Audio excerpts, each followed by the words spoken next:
So welcome.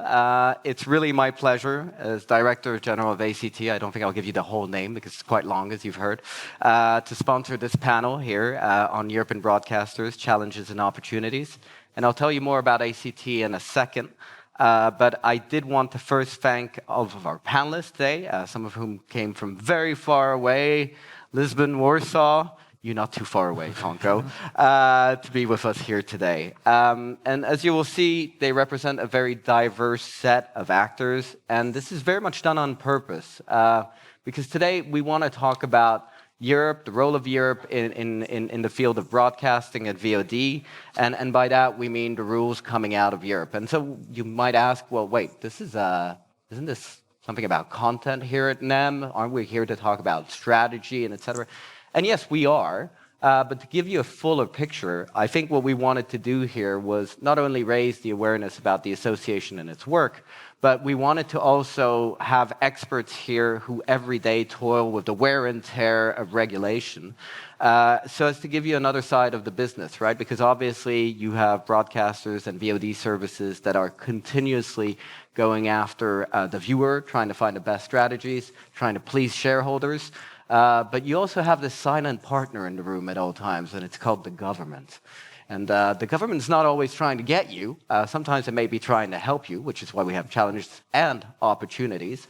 But we thought it would be we would be remiss to have a NEM without actually looking at that side of the business and understanding a little bit how it affects us. Because whether it be advertising, whether it be enforcement of IP, whether it be looking at competitive trends to help you basically have a more level playing field with, say, video sharing platforms or social networks. There's a ton of things that are coming out of Brussels or that have come out of Brussels. So today we'll be talking, partly about, taking stock. What are those rules like? How they're affecting us? And if they're affecting us, they're affecting the whole ecosystem, hence you. And also, we'll try to look and have a greater view towards the future, understanding, where do we see new regulation, new rules emerge that will, in a way, impact what we can do with our business. And again, a lot of focus today on advertising, but we can talk about other different subjects as well. So with that said, we have three things today that we are covering. First of all, each panelist will introduce their company, get into their services, viewers, etc., and give us a little bit of a headline on why regulation matters to them. We'll then segment into taking stock, as I was saying in the second part, talking about a little bit, okay, what's happened in the last 5 years? What have you been dealing with? What has been challenging? Where do you see potential opportunities there for the business to grow? And as I said, looking to the future, where can we do better? And where are there opportunities for the sector? So with that said, I'm going to immediately hand over to Paweł here to introduce himself and tell us a bit more about you and your business. Yeah, thank you. Thank you, Greg. Thank you. First of all, thank you for the invitation, and it's a great opportunity to take part in this panel and mix thoughts and experiences with colleagues from other markets. And so I am Paweł Kosiacki, and I'm from Poland, representing Polsat Media, which is sales house, one of the largest sales house on the Polish market. I'm a legal advisor and legal and compliance director at Polsat Media. And as I said, Polsat Media is a sales house. We have 78 channels in our portfolio, both owned and third-party channels. In particular, BBC channels, Sony Entertainment Group, and Viasat, For Fun TV, which broadcast on the Polish market. And we also operate with our own from the channels from our group, which is the main is Polsat TV. Polsat TV is the first private television in Poland.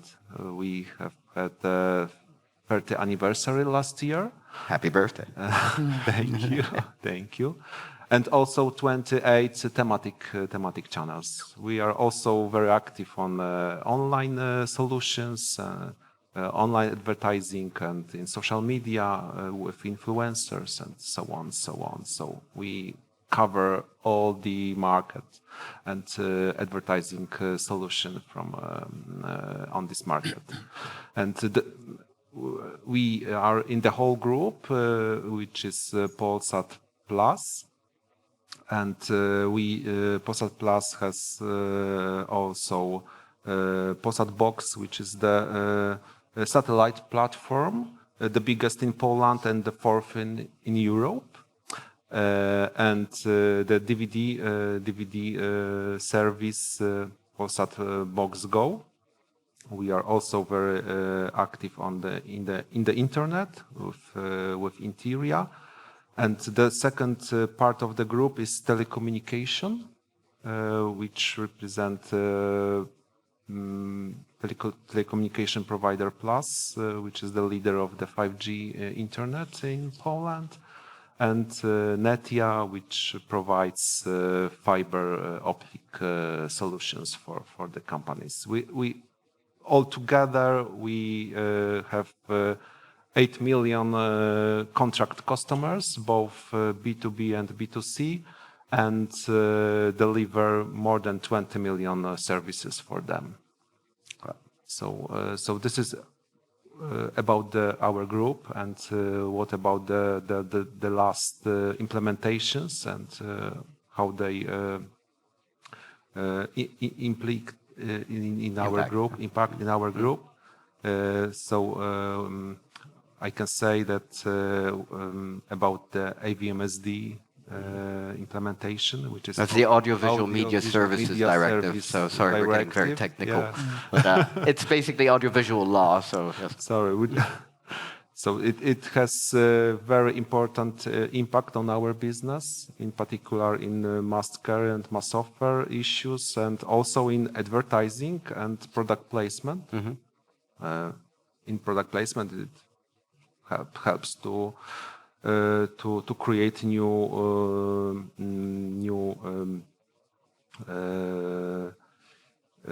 source of incomes. Yeah. All right. Well, thank you very much. So Paweł from Polsat and then Nuno from NOS. So we'll need to change your name, Tonko, to go with CME. Over to you. No. Thanks, Greg. Thanks again for the invitation. Also, it's a pleasure to be here at NEM, and especially in this panel to discuss the challenges and the future ahead. For those who don't know, NOS is a telecom conglomerate from Portugal. The main driver is actually the provision of electronic communication services. So we provide electronic communication services across the whole territory, including the islands of Azores and Madeira. We are pretty much on par, even though we're the second, pretty much on par with the incumbent in terms of market shares. And additionally, we have a very particular characteristic that is not unique, but it's particular. That is the fact that we also have a strong presence in the audiovisual sector. In fact, we own and operate 5 TV channels, premium film channels. We also have a JV with the AMC network where we explore another 5 TV channels. Additional, we also have a small SVOD service that we provide to our customers. And also we are right holders because we acquired some sports rights.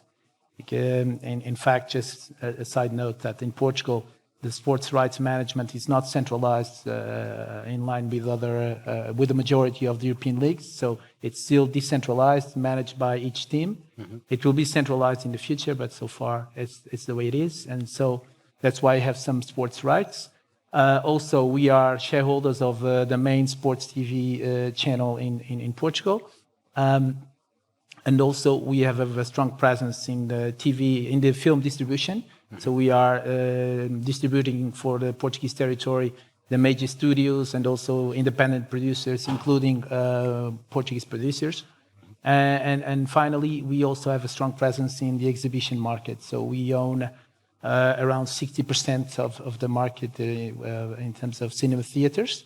So it's also, having said all this, And finally, also the fact that we have a sales house, but just for advertising. Okay. So we manage advertising for companies that are interested in that, and also advertising space for TV channels, things like that. So based on all this, we have a very particular concern with regards to content protection. I think that's something I would like to talk about. Great. Well, we'll get into that. Tonko, over to you. Fantastic. Thank you. Thank you for actually inviting me for this panel. I'm Tonko. I'm Executive Vice President of RTL Croatia, which means basically that I'm in charge with the boring bits of our company. So legal, regulatory. So thank you, Greg, for I'm trying to make giving it us a chance to explain all this the boring stuff that we do. RTL, as probably most of you know, has been present here in the market in Croatia for 19 years. So next year we have a big anniversary. You might be invited. We'll see. And a year ago we were actually acquired by CME Group. So we changed sides, let's say, switched to a different corporation, which has a footprint in 6 markets. RTL here in Croatia has 3 free-to-air channels. So we're primarily a traditional sort of broadcaster. We also operate 5 pay TV channels for the market, one in like international version. And obviously we have also a fledgling VOD service with big plans ahead. So we want to extend and expand our digital presence, which is also pretty strong on the web portals where we operate a few of the biggest ones in Croatia. And just to obviously, as our colleagues explained their side of things, the biggest problem that we face in day-to-day discussions with the government is always, how to get this sort of like balancing act right, because each of us has different interests what we're trying to push for. And really to get there, you really have to go into this waltz with various regulatory institutions and try to not to step on too many toes and ultimately fight for our interests. It doesn't always work out, as you will see. Well, actually, that's what we're going to get into in the second part now. What I wanted to get in, and probably we'll continue with you, Tonko, Sure. is, we were arriving at the end of a political cycle, at least European level, right? Next year we have the European elections in June. We've had a lot of measures, apparently. The policymakers seem to think that audiovisual is a very sexy area, so they've never really quit with new rules and obligations. And plus, we have cycles. Every 10 years, we have new audiovisual rules.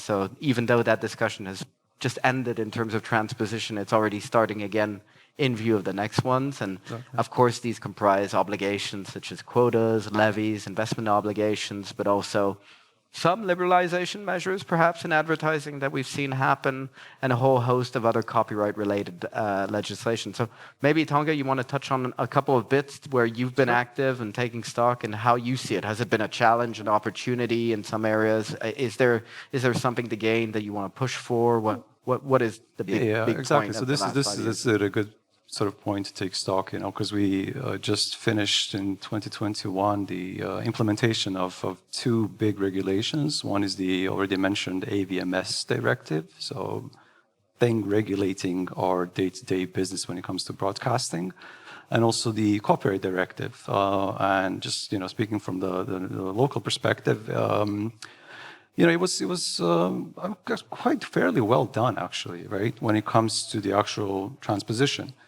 Where it gets murky is in the local specifics. So this is where, when it trickles down from Brussels to Zagreb here in Croatia, politicians seem to want to do an extra thing, put on additional obligations which Brussels haven't even foreseen. So, for example, we have several specific issues, one of them being the introduction of what's called a must-offer regime, which essentially killed the rights of broadcasters to freely negotiate distribution of their channels by basically introducing a preset fee, predefined fee. So basically there's no discussion. It's kind of like you need to offer your channels, and the price is determined for you by the regulator, which is not a nice thing, Similarly, even though AVMS directive obviously wanted to spur the creative sector and foresees an obligation that you should allocate part of your either time on your channel or programming budget to independent producers and independent productions. The Croatian government actually opted for a different solution and basically introduced a quota whereby we need to, I think, allocate 5% of our gross revenues to the independent producers. Now, this, for me, is not helpful. So, although it's well intended, but the road to hell is always paved with good intentions. So well intended, but basically what it does not foresee is how one measure can actually, you think you're helping on one side, but in fact you're undermining someone else. And it's an ecosystem. We're here together because the entire room, everybody here, we all depend on one on each other. You cannot have producers without broadcasters or platform operators and vice versa. So this is, I think, one of the biggest issues that we have encountered in terms of the local specificities. But just generally speaking, I think what AVMS directive kind of like still missed is really to, again, establish the proper balance, not just between the traditional media and the new media. It's still lacking. Like the broadcasters are still fairly over-regulated compared to the new media. Yes, it's going towards there, but we still didn't get there. Ultimately, it's always this feeling that whatever the EU does when it comes to regulation, it always comes too little, too late. And this is probably the answer to what you said. Why are we entering yet another discussion about something which was just finished? You have to. Like it's constantly rolling. So that's basically essentially what makes our day-to-day business challenging, because there's always something to correct. Yeah. And on the advertising front, there were some measures that were aimed, right, to try and help broadcasters to get more advertising. Perfect example, because this is the thing. So how Brussels thinks. Oh, you guys, can spend 12 minutes of your time bothering audiences with advertising. And we kept crying how important this is for us. So Brussels says, okay, we understand 12 minutes might not be enough, and you give you an advertising window.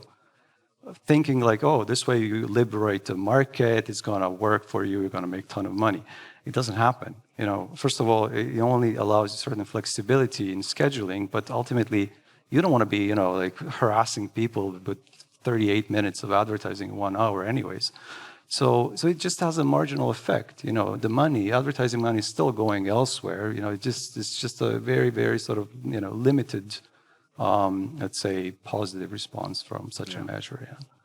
And on the types of advertising, Paweł, has this been for you? Have you seen kind of things in Poland happening on the back of this audiovisual media services directive that enable you or hinder you with regard to where the big advertisers you want to get on your services? Yeah, this is very crucial point. Yeah. And we can observe that I agree with Tonko that these proposals from Brussels, they are coming too little and too late, and we still are trying to reach contact with our competitors from new media, which are still in force, and they are getting stronger and stronger.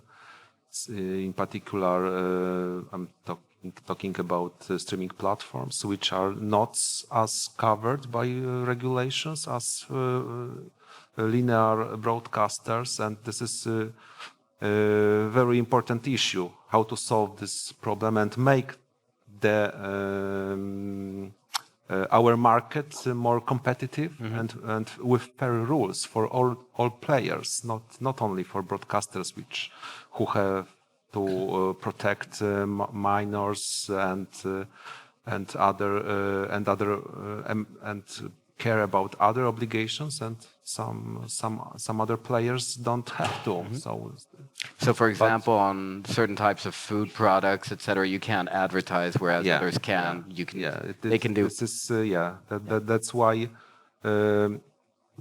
coming back to AVMSD, this regulation promotes self-regulation as a better solution than hard law, and I agree with this idea which came from Brussels that this is a better solution because it's easier to implement and faster in creation and easier to execution this solution. And I can give you one example from Polish market. We have such a self-regulation of HFSS products. So high fat, sugar, and salt products. Yeah, that's right. High hard food, high fat, salt, and sugar products, and this self-regulation was implemented in 2014, so a few years ago, together with the food products organizations and broadcasters. Were prepared the nutrition criteria, which had a stamp of the National Board for Food and Nutrition, and this self-regulation have real impact on the advertising HFSS product on TV in Poland, and reduce in the significant way the exposure of minors to those advertising. And the National Broadcasting Council supervised this self-regulation, and the efficiency is more than 90%. Okay. So it shows that this kind of regulation works better than hard law, which sometimes it's but would you say that this works because at the end of the day, broadcasters and other regulated players have shown that they have the manpower. I mean, we're not talking Twitter, which suddenly just says, okay, no more compliance teams, thank you very much. But they have the manpower and also basically a history of complying, and therefore you can build these regimes because you're this is the aim, because, and very important issue, because we still have the proposals of hard law in this matter. For example, in Germany in the February, the Minister of Food and Agriculture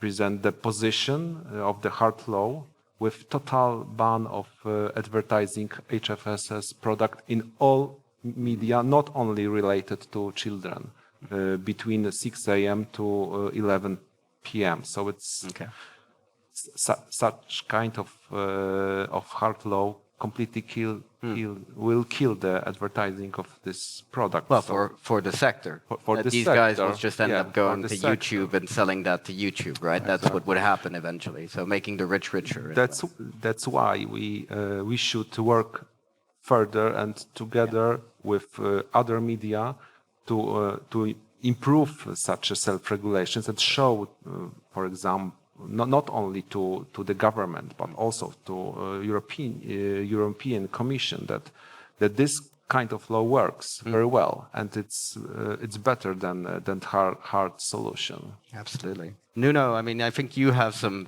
points of views on other topics such as copyright enforcement.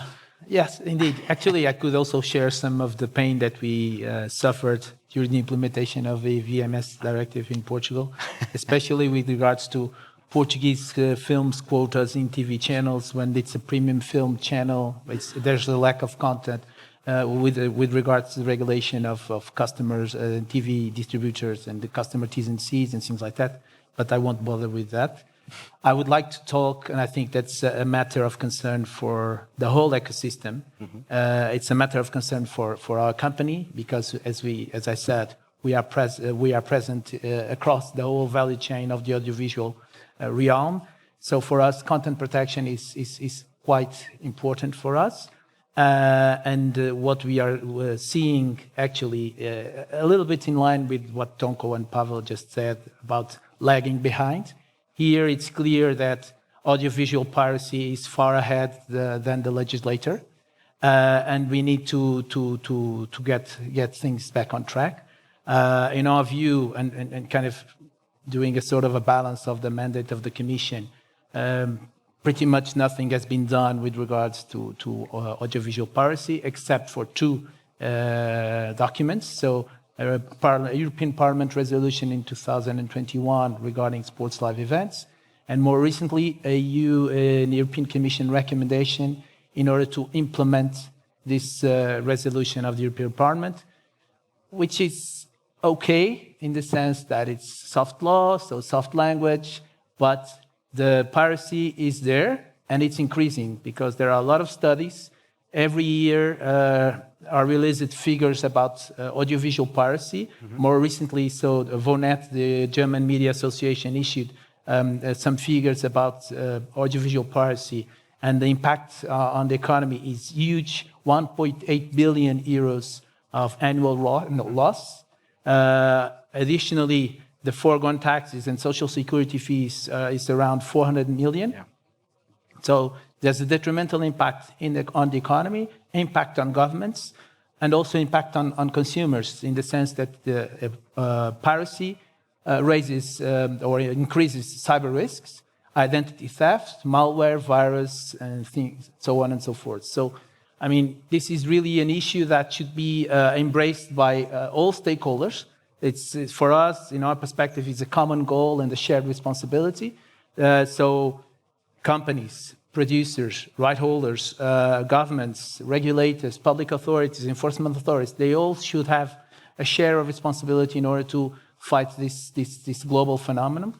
And in our view, actually, the fact that it's a global phenomenon, so we have so many pan-European strategies in order to deepen the single market. So we have the digital single market strategy. We have an action plan for connectivity. We have an action plan for media. We have strategies for artificial intelligence. We have strategies for online and e-commerce. I mean, you name it, you have it, except one, fighting piracy. You don't have anything about piracy. And I think that's a key topic for the next Commission. It should be, in our view, because so far what we have is a fragmented approach. So we see developments in some member states. For instance, in Portugal, we have issued a legislation that is quite at the forefront in terms of blocking injunctions, dynamic IP injunctions. Recently, also in Italy, I heard also in Greece, in Germany, also in Denmark, different approaches, different solutions. But it's quite fragmented, and the issue, as I said, is global. So it requires a pan-European approach, at least, in order to tackle it effectively. Because, as I said, this is the wound is bleeding, and it's increasing. Also, the same VONET study highlights the fact that from 2018, the last time they did the study, and 2022, there was an increase in terms of watching illegal content online at least once a week, from 58% to 72%. So it's increasing. And the only thing we have done in this respect is a recommendation. So for us, and since, as I said, this is impacting the whole economy, job losses, revenues for member states, for companies, for artists, so collecting societies, everybody should embrace this challenge, and because in our view, this is the only way to tackle this. Otherwise, in 20 years NEM, we'll be talking about the same issue and facing the same challenge. We'll still have a job, but just one question on that. Why do you think it is? Why do you think it is that, at the European Commission level, there is because there's clearly a willingness in the European Parliament. There's clearly many member states that are active on this. What's the missing piece, in your opinion, with regard to getting your European Commission to get serious on piracy? I don't see a clear reason for this. Honestly, all the arguments that I just mentioned, I think, would be the right pitch to put something forward. I understand that this also may collide with some companies' interests, in particular hosting providers that provide cybersecurity services, because pirates also evolve. And so we managed to tackle more kind of traditional sort of piracy, and they have upgraded themselves. So now they're hosted along with cybersecurity services, so financial services, insurance companies, so on and so forth. And on the side, you may have a guy carrying illegal streaming from sports in the Premier League or something like that. And the service that these companies are providing to everybody, not only insurance companies or banks, but also companies that do this illegal streaming. It's a cybersecurity service, so they based on confidentiality and on arguments of security, that it's untraceable, that kind of things, which is understandable from a bank perspective or an insurance company. But then when we're talking about something illegal, we should tackle it anyway. But so far, the experience we have, I mean, in the course of discussions, public hearings, and these kind of things, is that even though broadcasters, telecom operators, right holders are quite vocal in this respect, in the need to get further cooperation from these companies, in the sense of strengthening their duties, information duties and duty to report, and silence from the other side, actually. The Commission has done nothing. So, but I don't really see a reason for this. The mystery continues then. I think we've bled into part 3 of the panel in terms of looking towards the future and expectations. So Paweł, maybe on your side, I mean, you spoke at length about advertising. Obviously, it's becoming a more and more crowded market with, players now engage in advertising that weren't before. I won't drop the big N word, but I think we know that one. There's clearly always been an almost oligopolistic view in online advertising as well, with regard to the big tech players being present. And what do you see as an avenue towards the future there in terms of what you need from the government to make sure that you've got a level playing field, basically, to ensure you can compete and grow? Yeah, it's a very big issue, and what do we expect from the government? I think that more flexibility in regulation, because I think that this media market, especially broadcasters market, is over-regulated. We have too many regulations, rules, and restrictions that it's difficult to compete with other players. And we are now in very stormy times, and just after pandemic, we have another challenges like full-scale war and energy crisis, and we have to somehow cope with this issue also in our market. So I think that our future is more.